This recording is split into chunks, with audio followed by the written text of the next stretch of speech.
When I was a young man, growing up in New York City, I refused to pledge allegiance to the flag.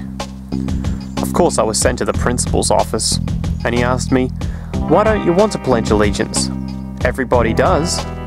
I said everybody once believed the earth was flat, but that doesn't make it so.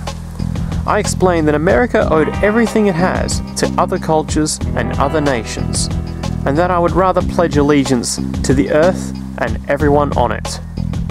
Needless to say, it wasn't long before I left school entirely, and I set up a lab in my bedroom. There I began to learn about science and nature.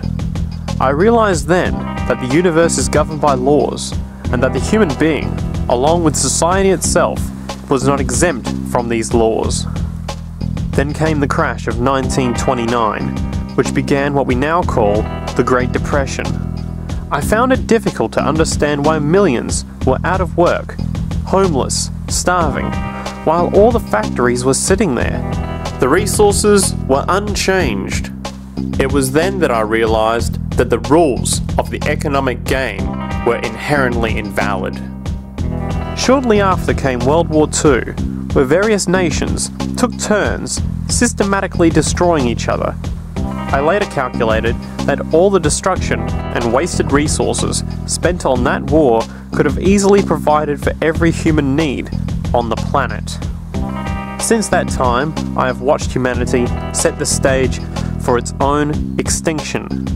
I have watched as the precious finite resources are perpetually wasted and destroyed in the name of profit and free markets.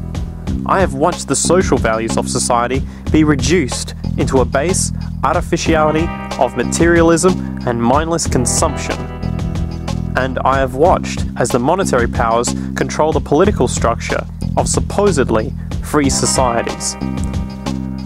I'm 94 years old now, and I'm afraid my disposition is the same as it was 75 years ago. This shit has got to go.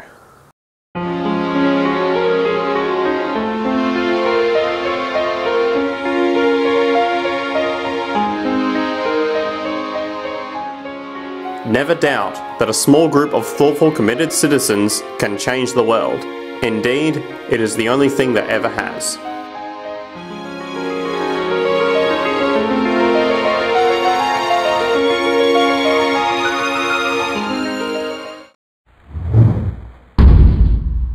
Part 1.